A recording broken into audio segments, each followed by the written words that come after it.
Montana Territory, 1878. The wind clawed its way down the crazy mountains, howling like a cornered animal.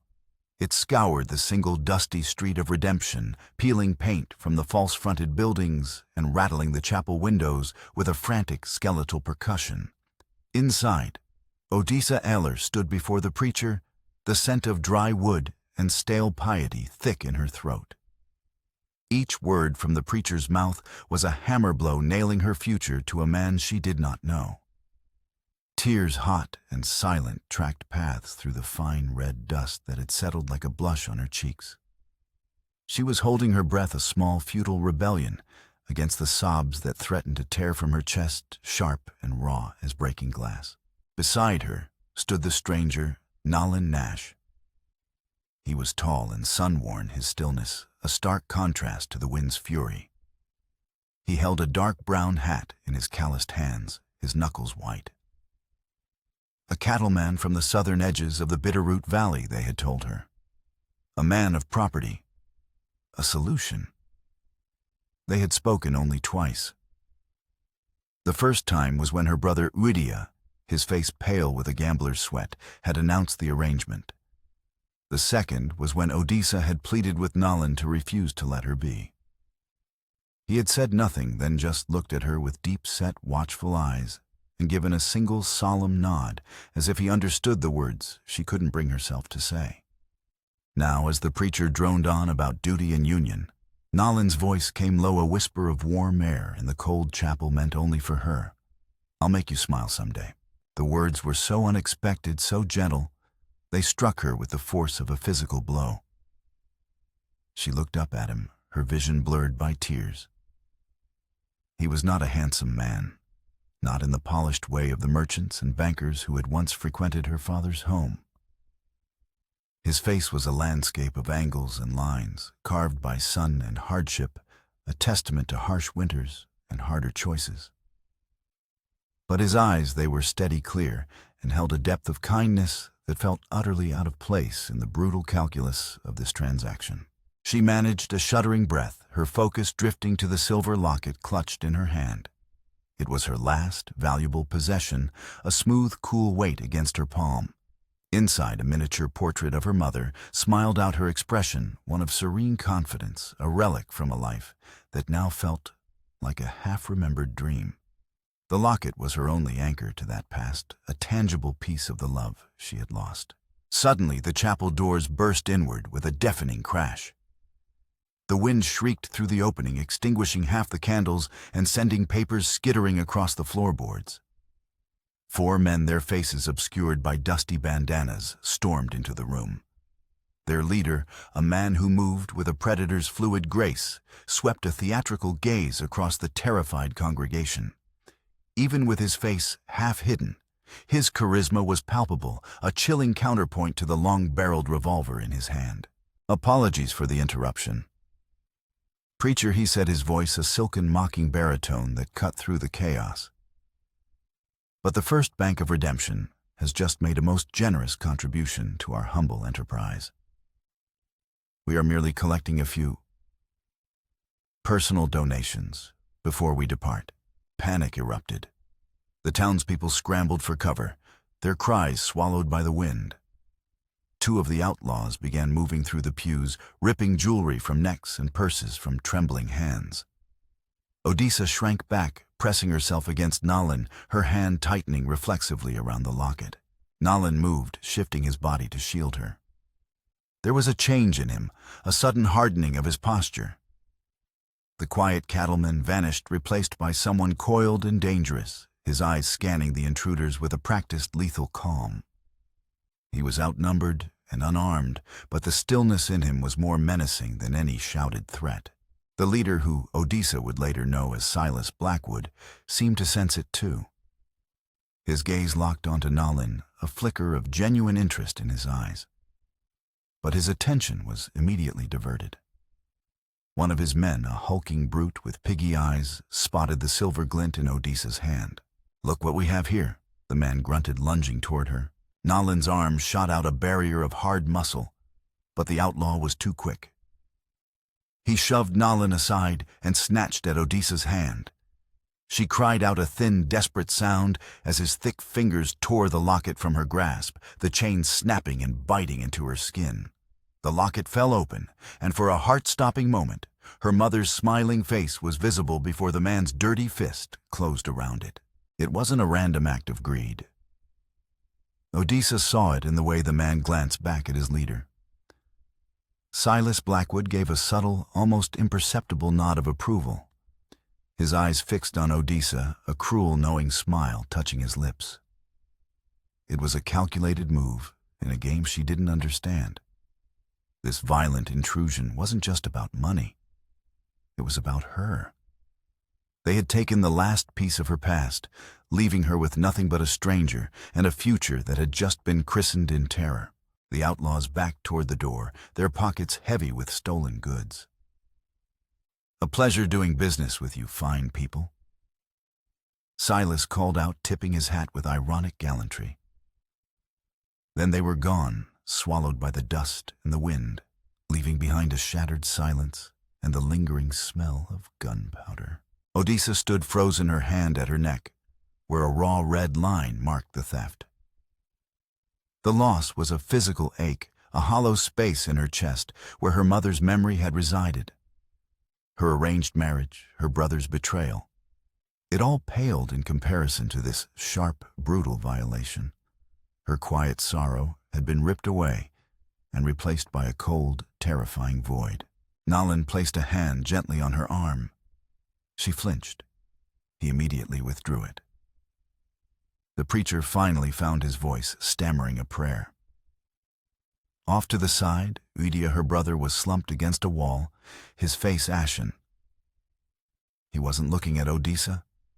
He was staring at the empty doorway, his eyes wide with a terror that went far beyond the robbery. He knew who those men were. He knew why they had come. And in that moment, Odessa knew it too. This was not the end of her family's misfortune. It was just the beginning. The ride away from redemption was a journey into a vast and profound silence. Odessa sat on the wagon bench, wrapped in a coarse wool shawl, the heavy gold band on her finger feeling like a manacle. Nalin guided the horses with a steady hand, the reins held loose. He did not speak, did not look at her, but his presence was a solid, unmoving weight beside her. The world had narrowed to the rhythmic clop of hooves, the groan of the wagon wheels, and the ceaseless moan of the wind. The landscape unfurled around them, a tapestry of immense and indifferent beauty. The fine red dust of the plains gave way to the richer soil of the valley floor, where the sun-bleached grass of late summer clung stubbornly to the earth. In the distance, the Bitterroot Mountains stood like jagged blue sentinels against a pale, endless sky. It was a land that promised everything and nothing, a place vast enough to swallow a person's grief or to magnify it until it was the only thing left. Hours passed. The sun began its slow descent, painting the clouds in hues of bruised purple and fiery orange. Odessa stared at the raw mark on her neck in the small cracked mirror she kept in her satchel. The locket was gone. The feeling of loss was so absolute, it left no room for tears. "You hungry?" Nalin asked, his voice, startling her from her reverie. She shook her head, the movement stiff. He nodded once, a gesture of quiet acceptance. "No more, then." He seemed to understand that the emptiness in her had nothing to do with food. By sundown, they reached his homestead. It was not so much a ranch as a foothold, a small, sturdy cabin tucked into the protective rise of a hill. A lean-to sheltered a pair of horses, and a thin curl of smoke spiraled from the fieldstone chimney, a lonely signal of life in the immense wilderness. As Nalin reined in the horses, the cabin door opened and a woman stepped out onto the porch. She was older, with a ramrod posture and hair streaked with iron gray, pulled back in a severe bun. A rifle rested in the crook of her arm, as if it were an extension of her body. "This her?" she asked, her voice as weathered and unyielding as the landscape. Nalin climbed down from the wagon, his movements weary but efficient. "Odessa, this is me. She helped raise me after my folks passed." Mai's eyes, the color of a winter sky, subjected Odessa to a swift, thorough appraisal. It was not unkind, but it was direct, stripping away all pretense. Stu's hot me announced, her gaze lingering for a moment on the red line at Odessa's throat. Eat or don't, but don't waste my fire. Come inside. The interior of the cabin smelled of pine resin rabbit stew and the sharp, clean scent of wood smoke. It was a single large room, meticulously organized. Tools hung from pegs, blankets were neatly folded, and a small collection of books sat on a shelf above the hearth. It was a space built for survival, not comfort, yet there was a deep-seated sense of peace to it, the quiet hum of a life lived with purpose. Odessa sat in a straight-back chair near the wall, feeling like a ghost haunting someone else's home. Me ladled stew into 3 wooden bowls without ceremony. You look like a strong wind could carry you off, she said, placing a bowl on the small table in front of Odessa. Eat. Odessa ate. The stew was rich and hot, and the simple act of swallowing, of feeling the warmth spread through her, was a small anchor in the churning sea of her shock and grief. Nalin ate slowly, his gaze distant, but she felt him watching her from the corner of his eye. When she stood to take her bowl to the wash basin, her hands began to tremble violently, the clatter of the spoon against the wood echoing in the quiet room. Me's hand, calloused and surprisingly gentle, reached out and steadied hers. You didn't choose this, she said, her voice softer now. But Nalin's a good man. He won't hurt you. Odessa could only nod, her throat tight with unspoken misery. That night, the silence in the cabin deepened. Nalin lit a lamp in the main room, its golden glow pushing back the shadows. He gestured toward the single bed in the corner, covered with a thick patchwork quilt. I'll sleep out here, he said, his voice low. She nodded again, a wave of gratitude so profound it bordered on shame washing over her. As she turned away, he spoke again, his words halting but firm. You're safe here, Odessa. The days that followed were measured in silence and routine. Odessa swept the cabin, fetched water from the creek, and mended linens with small, precise stitches, losing herself in the simple, repetitive motions. Nalin was a phantom rising before dawn, to work the cattle and repair fences, returning only when the sky was dark, his face etched with fatigue. He never approached her, never demanded anything, never acknowledged the arranged marriage that bound them together. He gave her space, an ocean of it, and for that she was thankful. But he noticed things. He saw the way she cried at night when she thought he was asleep, her quiet sobs muffled by the pillow. He saw the way she stared at the horizon, her eyes empty. He began leaving small, silent offerings on the kitchen table. A cluster of wildflowers in a jam jar, a perfectly shaped riverstone, a folded note that read, in a surprisingly neat hand, "Wagon needs fixing, but I will take you into town soon." She never acknowledged them, but each small gesture was a chip in the wall of ice around her heart. Sometimes she would watch him from the window as he worked.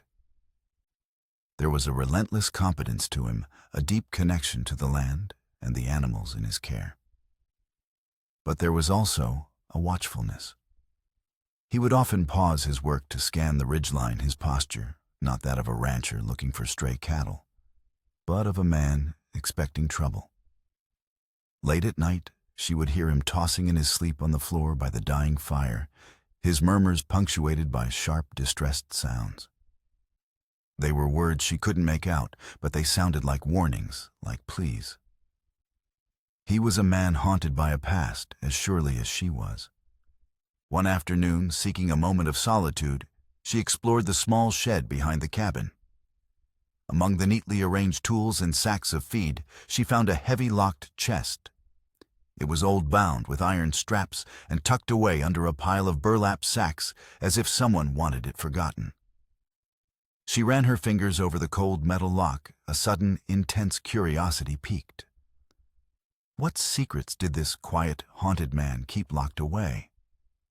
What had shaped him into the paradox? He was a gentle soul with the eyes of a man who had seen violence. The chest was a physical manifestation of the wall between them, a barrier of secrets she was not yet ready to breach. The mystery of Nalin Nash was as vast and intimidating as the Montana wilderness itself. The first hint of autumn arrived on a sharp wind that carried the scent of pine and distant snow. Odessa was splitting kindling by the woodpile, the rhythmic thud of the axe. A welcome distraction when she saw the rider approaching. He was not a neighbor nor a drifter. He rode a magnificent black stallion and was dressed in a fine city coat that looked ridiculously out of place against the rugged landscape. As he drew closer, a cold knot of dread formed in her stomach. It was Silas Blackwood. He reined in his horse a respectful distance from the cabin, dismounting with an easy, confident grace. He removed his hat, revealing a head of dark, swept-back hair, and offered a smile that was all charm and no warmth. Mia appeared on the porch, the rifle held loosely in her hands, her presence a silent, formidable warning. Nalin emerged from the barn, wiping his hands on a rag, his face an unreadable mask. Mr. Nash Silas began, his voice as smooth and pleasant as before. "A pleasure to see you again. And Mrs. Nash?" He inclined his head toward Odessa, his eyes lingering on her for a moment too long. "I trust you are finding your new home to your liking." "State your business," Blackwood. Nalin said, his tone flat and cold. Silas chuckled, a low, melodious sound. "Always direct. I admire that. I've come with an offer. A kindness, you might call it." He gestured expansively at the land around them. "This is a hard place. The soil is thin on the north slope, and the creek runs low in the dry season and the winters. Well, the winters here can break a man's spirit. I am prepared to offer you a fair price for this homestead, enough to set you up somewhere more forgiving. California, perhaps." He spoke with an unnerving authority, listing the land's specific flaws as if he had studied them for years. It was clear he was not just a common outlaw. Nalin didn't move. "This land ain't for sale." Silas's smile tightened fractionally. He reached into his waistcoat pocket and drew out a silver watch. He flicked it open, pretending to check the time, but Odessa's breath caught in her throat. Dangling from the watch chain, gleaming in the pale sunlight, was her mother's locket. He let it swing gently, catching the light. "A beautiful piece," he murmured, not looking at it, but at Odessa. A shame to lose something so precious. A man should take better care of his property. The insult was multi-layered, a cruel, deliberate strike at both of them. It was a taunt to Nalin, a reminder of his powerlessness, and a vicious assertion of ownership over Odessa herself. The air crackled with unspoken violence. Odessa could see the muscles in Nalin's jaw bunch, his hands clenching into fists at his sides. For a terrifying second, she thought he would lunge at Silas, an act that would be pure suicide. But he held himself in check, his control absolute. "Get off my land." Nalin said, his voice dangerously low. Silas snapped the watch shut, and the locket disappearing back into his pocket. He placed his hat back on his head, his charming demeanor returning as if it had never left. "As you wish. But my offer stands." He swung himself back onto his horse with effortless agility. "Winter is coming, Mr. Nash," he said, his smile turning predatory. "It has a way of breaking things." He tipped his hat once more to Odessa and then wheeled his horse around, riding away without a backward glance. The three of them stood in silence, watching until he was a small speck on the horizon. The threat lingered in the air, as tangible as the coming cold. Odessa finally looked at Nalin. The mask was gone.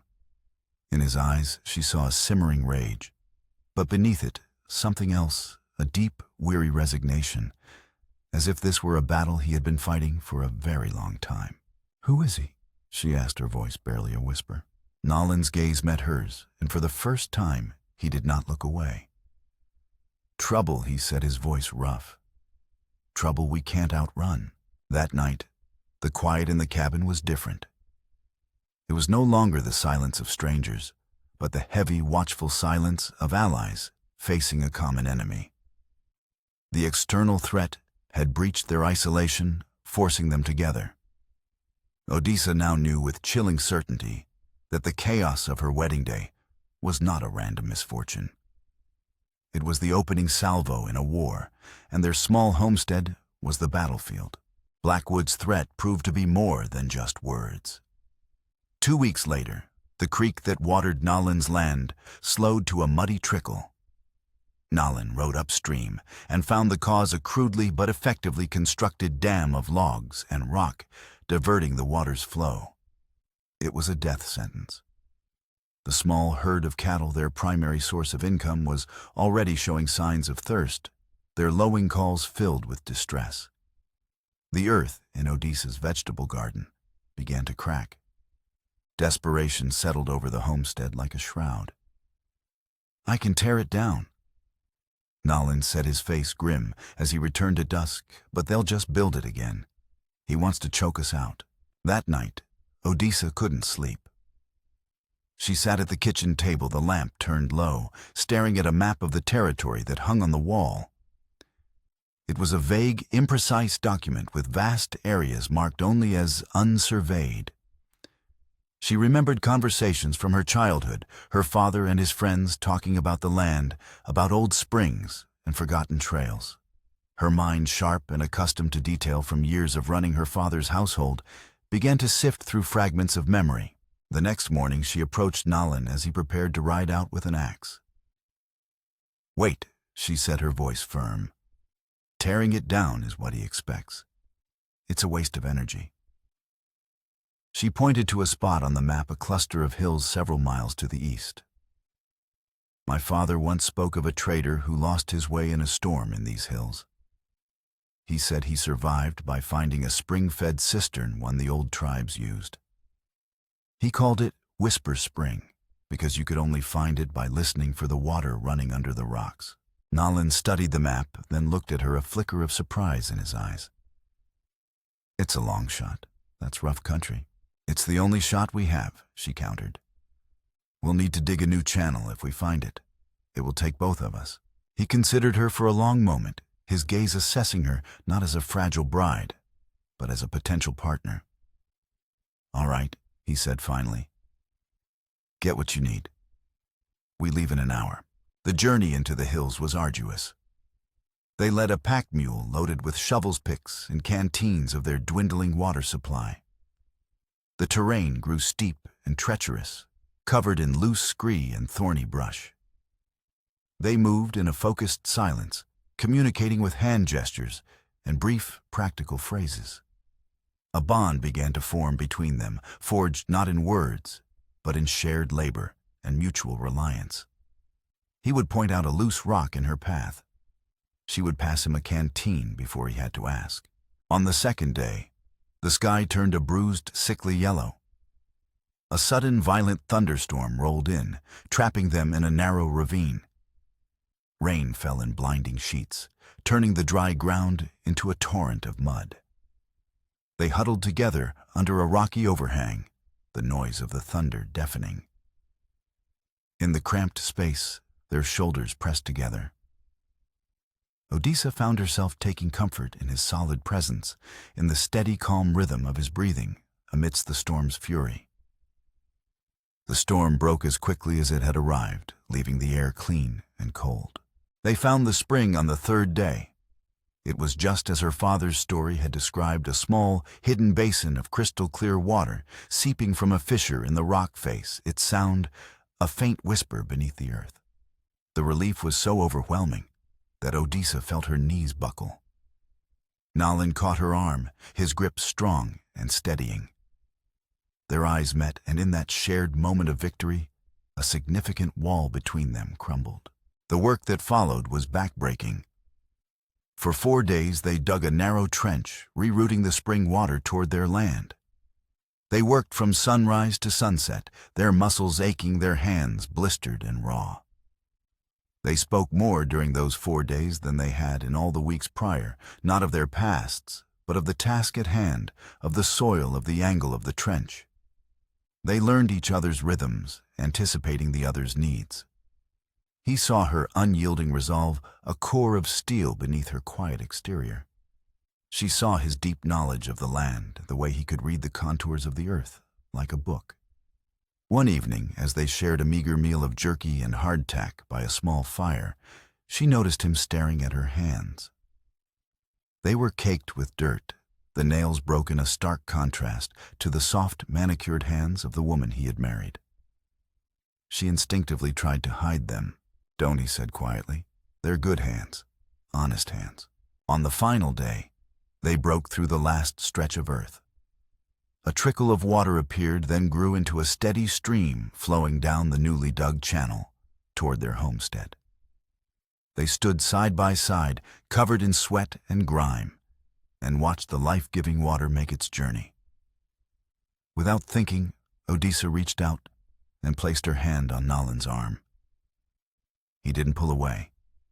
Instead, he covered her hand with his own. The touch was not one of passion, but of profound, shared respect. They had faced Silas Blackwood's first attack, and won not as individuals, but as a team. The homestead was no longer just his. It was theirs to defend. The victory at Whisper Spring hardened Odessa's resolve. She was no longer a passive victim of circumstance. She was a combatant in a war for her home. While Nalin focused on reinforcing the ranch's defenses, Odessa began her own campaign, one of information. She made excuses to ride into Redemption for supplies, using the time to discreetly listen and observe. In the general store and the saloon, she pieced together a portrait of Silas Blackwood. He was new to the territory, but his wealth seemed limitless. He was systematically buying up every failed homestead and foreclosed property in the valley, consolidating his power with a chilling efficiency. The ranchers he couldn't buy, he broke. One afternoon, while waiting for the blacksmith to shoe her horse, Odessa overheard two of Blackwood's men talking. They spoke of a family on the South Creek, the Millers, who had refused to sell. "Boss said their luck's about to run out," one of them snickered. "Another barn fire should do it." The casual cruelty of the remark sent a chill down her spine, acting on instinct. Odessa rode toward the South Creek. What she found turned her blood to ice. The Miller homestead was a ruin of charred timber and smoldering ash. Huddled in the shell of a root cellar were two children, a boy of about 10 and a girl no older than 7, their faces smudged with soot and streaked with tears. They were alone. "Where are your parents?" Odessa asked, her voice gentle. The boy, whose name was Kalb, looked at her with old haunted eyes. "Pa went for the sheriff 2 days ago. Ma went looking for him yesterday. They ain't come back." Odessa knew they never would. She wrapped the little girl Clara in her shawl and lifted her onto the horse. Kalb followed his movements, stiff with shock, but his gaze fixed protectively on his sister. Taking them in was not a choice. It was a necessity, a defiant act, against the man who created orphans as a business tactic. When she arrived back at the homestead with the children, Nalin and me met her on the porch. Odessa explained what she had found in short, clipped sentences. Nalin's face hardened, but he simply nodded and took Clara from Odessa's arms, the little girl curling into his chest without a sound. Me led Kalb inside her gruff demeanor, softening as she promised him a hot meal. The children's presence transformed the cabin. The silence was filled with Clara's quiet questions and Kalb's determined attempts to help with chores. Taking them in raised the stakes of their fight immeasurably. It was no longer just about land. It was about protecting this fragile, newly formed family from the predators circling them. Their shared responsibility for the children solidified the bond between Odessa and Nalin, weaving their lives together in a way no marriage vow ever could. Odessa's investigation grew more focused. She noticed that Silas's obsession seemed to be with Nalin himself. His men didn't just ask about the ranch's weaknesses. They asked about Nalin's past. She heard whispers of him being from another territory, of him using another name. The mystery surrounding her husband deepened, and she realized that to understand their enemy, she first had to understand the man she had married. Her search for answers led her back to the locked, iron-bound chest in the shed. One afternoon, while Nalin was out checking the new channel with Cowboy, Odessa found an old set of keys hanging on a forgotten hook behind the workbench. Her heart hammered against her ribs as she tried them one by one. The third key turned the lock with a rusty groan. She lifted the heavy lid. The chest was not filled with money or valuables. Instead, it contained the artifacts of a life left behind. There were faded letters, a worn leather gun belt, and a stack of old newspapers from a town in Wyoming. But resting on top of it all was a tarnished silver star, heavy and solid in her hand. It was a deputy's badge. She stared at it, the 5 points cool against her palm. Nalin Nash, the quiet cattleman, had been a lawman. This was the past he had run from, the secret he kept locked away. As she held the badge, she felt a profound shift in her understanding of him. The haunted look in his eyes, his coiled readiness for violence, his nightmares, it all began to make a terrible kind of sense. He wasn't just a man with a secret. He was a man running from a ghost. And she suspected that Silas Blackwood knew exactly who that ghost was. The weight of the silver badge felt heavy in Odessa's hand, a cold, hard piece of a puzzle she was just beginning to understand. That evening, after the children were asleep, she waited for Nalin by the hearth. The air in the cabin was thick with unspoken questions. She held out the badge, its tarnished surface glinting in the firelight. "I found this," she said, her voice steady, devoid of accusation. "In the chest." "What is this, Nalin? Who are you?" He looked from the badge to her face, and for a moment the weary resignation in his eyes was absolute. He looked like a man cornered after a long chase. "It's nothing," he said, his voice rough. "From a long time ago. A different life." He turned away, his shoulders slumped, trying to rebuild the wall between them. "A different life, where you wore a badge," she pressed, stepping in front of him. "A different life that followed you here. Silas Blackwood isn't just after this land, is he? He's after you." Before he could answer, a knock echoed at the door, sharp and insistent. Nalin tensed his hand instinctively, moving to his side, where a gun would have been. Mee appeared from her small room, rifle in hand.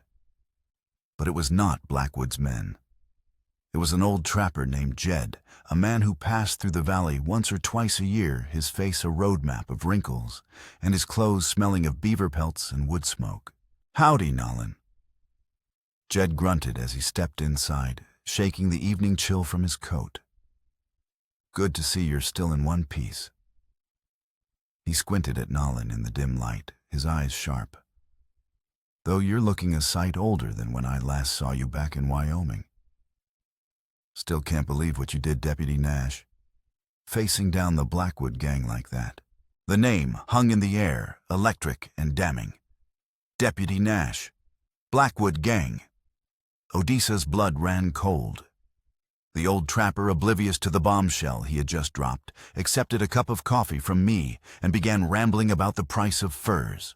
Nalin stood frozen, his face ashen. The secret was out, unceremoniously dragged into the light. Later that night, after Jed was asleep in the barn, Odessa returned to the chest. Her hands trembling, she sorted through the old newspapers. One was folded around a brittle yellowed clipping.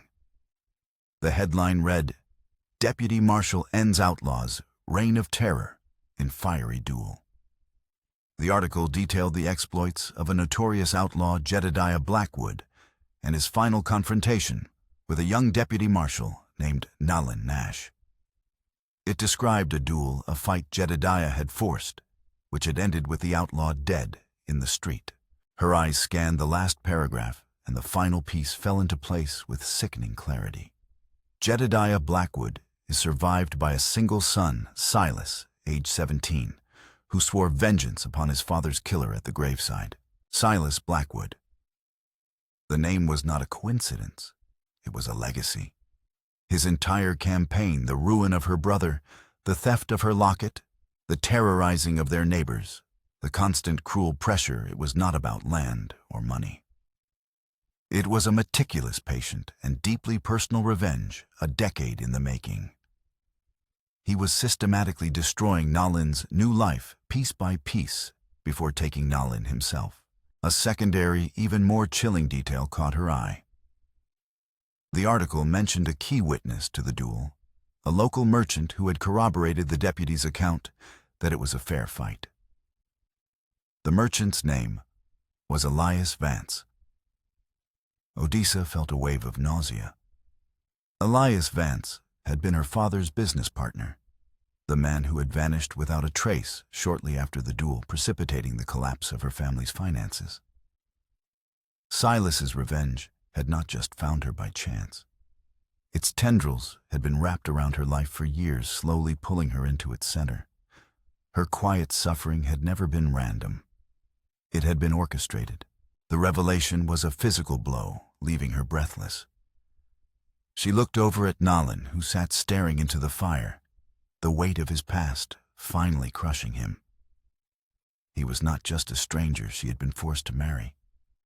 He was the epicenter of a storm that had been gathering for 10 years, and it was finally about to break over their heads.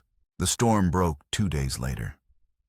The sky was the color of lead, and a bitter wind whispered of the first heavy snow. Nalin and Cowboy were reinforcing the corral fence when Silas Blackwood and 3 of his men rode up not to the cabin, but to the far edge of the pasture. They moved with terrifying speed and precision. Odessa, watching from the window, saw them snatch Cowboy, muffling his cry, and pulling him onto a horse before Nalin could even react. Nalin charged forward, a roar of fury tearing from his throat, but they were too far away. One of the men fired a shot into the ground at Nalin's feet, a clear warning. Silas held up a hand, and his men reined in their horses on the nearby ridge, Cowboy struggling between them. A single rider detached from the group and galloped toward the cabin. He didn't stop until he was at the porch, where he threw a piece of paper onto the steps before wheeling his horse and rejoining the others. They disappeared over the ridge, taking the boy with them. Odessa ran outside me, right behind her. Nalin was already there, his face a mask of anguish and self-loathing. He picked up the note. The handwriting was elegant, the words a blade of cold steel. Nash. An eye for an eye, a son for a son. A quaint but fitting principle. Come to your cabin at midnight. Alone. The blizzard will provide our privacy. Any tricks, any sign of the old woman or your bride, and the boy pays the price. Let's finish what our fathers started. Suicidal despair washed over Nalin's face. He's right, he said, his voice choked. This is my debt to pay. I'll go alone. No. Odessa's voice was sharp, cutting through his grief. She took the note from his trembling hand. You will not. We are not losing anyone else to this. We are not sacrificing anyone. He thinks he's cornered a lone wolf, but he's cornered a family. We'll use that against him. A new strength flowed through her, born of righteous fury. The fear was still there, a cold stone in her gut, but it was overshadowed by a fierce protective certainty. Me stepped forward, her face set like granite. The girl's right. That man's mistake is his pride. He expects you to walk in there like a lamb to the slaughter. He won't be expecting a fight. A desperate, audacious plan began to form in Odessa's mind. A direct assault was impossible. They had to use their knowledge of the cabin, the terrain, and Silas's own arrogance as weapons. He said to come to the cabin. Odessa said, thinking aloud. He'll be waiting for you to walk through the door. But we know every board, every nail in this place. She looked from Nalin to me, her eyes alight with a dangerous fire. He wants a stage for his final act. We'll give him one. But we'll be the ones writing the ending. Nalin looked at her, truly looked at her. and for the first time since the kidnapping, a flicker of hope pierced his despair. He saw not the frightened bride he had married, but a formidable partner, a woman as unbreakable as the mountains themselves. He gave a single decisive nod. The trap was set, but they would not be the prey. They would be the hunters. The blizzard hit just after dusk, a raging torrent of wind and snow that clawed at the cabin, shrieking through the eaves like a banshee.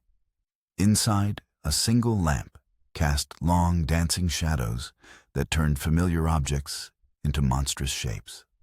The rhythmic ticking of the mantel clock was a steady, ominous countdown. Silas Blackwood sat in Nolan's chair by the hearth, a picture of relaxed arrogance, a glass of Nolan's whiskey in his hand. Two of his men stood guard by the door and window, their rifles ready. Cowboy was tied to a chair in the corner, his face pale but defiant. Odessa and Clara were huddled together on the floor, seemingly paralyzed by fear. At the stroke of midnight, the cabin door creaked open.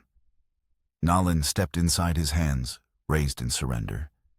He was alone, his face a grim mask of defeat. Snow and wind swirled in behind him before one of Silas's men slammed the door shut. Right on time, Nash Silas purred, savoring the moment. "I do appreciate punctuality." He gestured with his glass toward Kalb. "A fine boy. He has spirit. A shame you won't get to see him grow into a man." Silas stood and began to pace before the fire, his victory speech prepared and polished. "Did you ever wonder how I found you after you ran and hid your name like a coward? It took years. But men like you, men who carry a lawman's pride, you always leave a trace. I followed the whispers of a quiet man with a good heart who settled in the wildest part of Montana. And I knew it was you." He stopped in front of Nolan. "My father, Jedediah Blackwood, was not a good man, but he was my father. And you took him from me. So I swore I would take everything from you. Your peace, your home, your family." He smiled cruelly. "I must thank you for marrying this one." He gestured toward Odessa. "It added a delightful personal layer to my plan. Her brother, Yedia, was a fool. So easy to ruin, so desperate to sell his own sister to clear his debts." He then turned his attention to Odessa, his eyes glittering with malice. "And you? Your part in this began long ago. Your father, the respectable merchant Elias Vance, was a coward. He was supposed to testify that the duel was murder, that Nash shot my father in cold blood. But he lost his nerve and backed out. So I ruined him. A few whispers in the right ears, a few forged ledgers, and his empire crumbled. Your family's downfall was the first brick I laid in the foundation of my revenge." The confession hung in the air, a monument to a decade of hate. Nolan's head was bowed, the weight of it all pressing down on him. "Tell them," Nash Silas commanded. "Tell them the story. Tell them how you murdered my father." Nolan looked up, his eyes meeting Odessa's. He drew a deep breath and began to speak, his voice low but clear, resonating with the pain of a memory relived 1,000 times. Jedediah Blackwood had just killed a family. A farmer, his wife, 2 children. For a mule and $10. I tracked him for 3 days. When I cornered him, he drew on me. It wasn't a choice. It was my duty. But I have carried the weight of taking a man's life every day since. That is why I left. I couldn't wear the badge anymore. I just wanted peace. It was his confession, his truth spoken aloud for the first time. It was also the signal. As Silas reveled in Nolan's pain, Odessa acted. In a single fluid motion, she lunged forward and swept the oil lamp off the table. It crashed to the floor, plunging the room into near darkness, lit only by the flickering demonic light of the hearth fire. Now Odessa screamed. The chaos was immediate. In the disorienting darkness, the gunman at the window grunted and fell, the sound of shattering glass lost in the howl of the wind. A single clean shot from outside. Nolan, no longer the defeated cattleman, moved with a speed and precision that was terrifying. He launched himself at Silas, not with his fists, but with the deadly efficiency of a trained lawman. He didn't try to overpower him. He used Silas's momentum against him, a blur of motion that sent the outlaw crashing into the wall, his pistol clattering across the floorboards. The third gunman fired wildly into the dark, the muzzle flash momentarily illuminating a scene of pure pandemonium. From her position on the floor, Odessa had grabbed a heavy iron poker from the hearth. As the gunman turned, she swung it with all her might against the back of his knees. He buckled with a cry of pain. The cabin was a whirlwind of shadows and struggling forms, the storm outside a roaring chorus to their desperate fight. Odessa scrambled to Kalb, her fingers fumbling with the knots on his ropes. Nolan and Silas were locked in a brutal struggle near the hearth, their grunts and the thud of their bodies against the log walls the only sounds that mattered.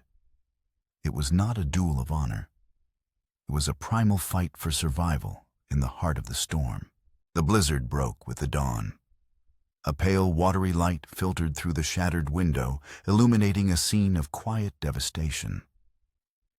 Silas Blackwood and his remaining man were bound securely to chairs, their faces bruised and their arrogance extinguished. The third outlaw lay groaning on the floor, his leg broken. Nolan stood over them, his chest heaving, his knuckles bloody, but his eyes clear for the first time in years. Mai entered through the back door, her rifle cradled in her arms, her face grim but satisfied. Sent word with a rider before the storm hit. Sheriff and his posse should be here by noon. In the aftermath, a profound quiet settled over the cabin. The authorities arrived as predicted, taking a sullen and defeated Silas away. As they led him past Odessa, his gaze, stripped of all its charm, was filled with nothing but empty hatred. He was just a man, his grand performance over. With the threat finally gone, the full weight of the past descended. Nolan, finally unburdened, sat with Odessa at the kitchen table as the morning sun streamed in, and he told her everything. He spoke of his life as a marshal, the idealism that had driven him, and the single act of violence that had shattered it. He explained the shame that had made him flee, change his name, and seek a life of quiet anonymity, a life he felt he didn't deserve. He didn't make excuses. He simply offered her the truth, raw and unvarnished. Odessa listened, her heart aching for the years he had spent in his self-imposed prison. She processed the revelation about her own family, the fact that their ruin was collateral damage in a war she never knew existed. She could have chosen bitterness, could have held on to the injustice of it all. But as she looked at this man so broken and so strong, and then at Kalb and Clara, who were sleeping peacefully in the other room, she knew there was no room for more bitterness in their lives. She reached across the table and took his hand. "Your past doesn't belong to you alone anymore, Nolan," she said softly. "It's part of our story now." Their first act as a free family was to comfort the children. They reassured Kalb that he was brave, and they held Clara until her trembling subsided. The shared focus on nurturing the two small souls in their care was the beginning of their own healing. Me stood watch, a silent guardian, her presence a bedrock of stability. Their family had been forged in violence and fear, but it had been tempered into something unbreakable. Months passed. The harsh winter gave way to a vibrant spring, and the ranch began to thrive. The scars on the land and their hearts began to fade, replaced by the steady rhythm of a life being rebuilt. Nolan and Kalb added a new room to the cabin, its fresh-cut pine scent a promise of the future.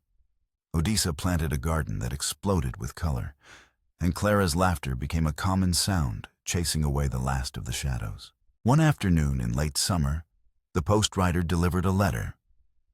It was not from a debt collector or a distant, forgotten relative. It bore the official seal of the Montana Territorial Governor. Nolan opened it with trembling hands.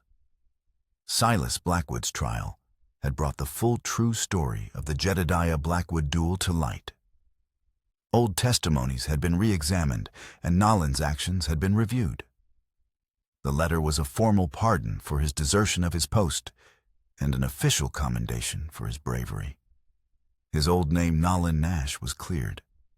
The ghosts of Wyoming had finally been laid to rest. That evening, Odessa retrieved her mother's silver locket, which the sheriff had recovered, and returned to her. She polished it until it shone her mother's face smiling up at her, no longer a symbol of loss, but of resilience. At the same time, Nolan took out his old deputy's badge.